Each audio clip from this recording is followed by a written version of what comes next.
Shalom saudara-saudari yang terkasih dalam Tuhan, selamat datang di channel Gembala Kristus. Sebelumnya jangan lupa share video ini, dan bagi yang belum jangan lupa subscribe Gembala Kristus. Terima kasih. Shalom sahabat Gembala Kristus. Tidak terasa kita sudah berada di penghujung tahun, dan sebentar lagi kita akan merayakan tahun baru. Sebagai umat Kristen, mungkin kita pernah mempertanyakan tentang kebaikan Tuhan, terutama ketika terjadi sesuatu yang tidak kita harapkan dalam kehidupan kita. Bahkan terkadang kita juga menyalahkan Tuhan dan bertanya-tanya, di mana Tuhan? Berikut contoh kebaikan Tuhan. Yang pertama, Tuhan itu panjang sabar, terdapat di Nahum 1 ayat 3.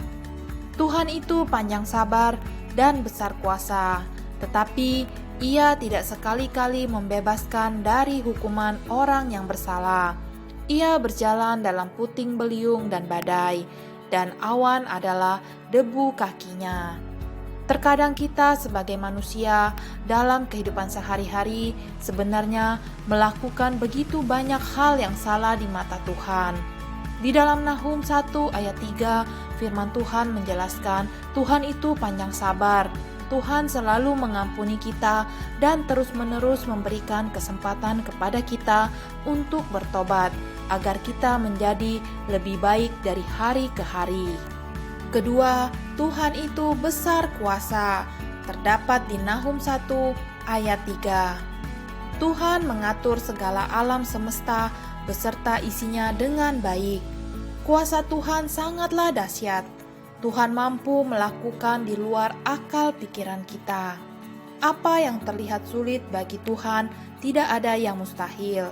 Karenanya kita harus mengandalkan Dia selalu. Tuhan sanggup melakukan perkara-perkara yang besar. Ketiga, Tuhan itu baik, terdapat di Nahum 1 ayat 7. Tuhan itu baik. Ia adalah tempat pengungsian pada waktu kesusahan. Ia mengenal orang-orang yang berlindung kepadanya. Kebaikan Tuhan tidak akan pernah berubah dulu, sekarang, dan sampai selama-lamanya. Selain itu, Tuhan itu baik dan benar. Sebab itu, Ia menunjukkan jalan kepada orang yang sesat. Terdapat di Mazmur 25 ayat 8. Jadi, Tuhan tidak hanya baik tetapi juga benar. Tuhan selalu mengasihi kita dan Tuhan mampu menunjukkan kebenaran atau jalan dari persoalan yang kita hadapi. Mari sahabat Gembala Kristus, coba renungkan lagi kebaikan-kebaikan Tuhan dalam hidup saudara.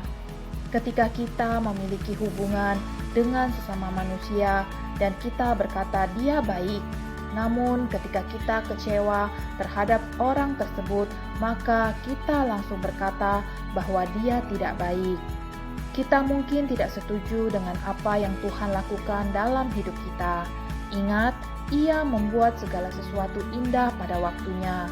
Bahkan Ia memberikan kekekalan dalam hati mereka. Tetapi manusia tidak dapat menyelami pekerjaan yang dilakukan Allah dari awal sampai akhir. Kecaplah dan lihatlah betapa baiknya Tuhan itu. Mari puji dan sembah Dia dengan segenap hatimu. Tuhan Yesus memberkati. Amin. Terima kasih sahabat Gembala Kristus telah menonton video ini. Sampai jumpa di video-video berikutnya. Tuhan Yesus memberkati.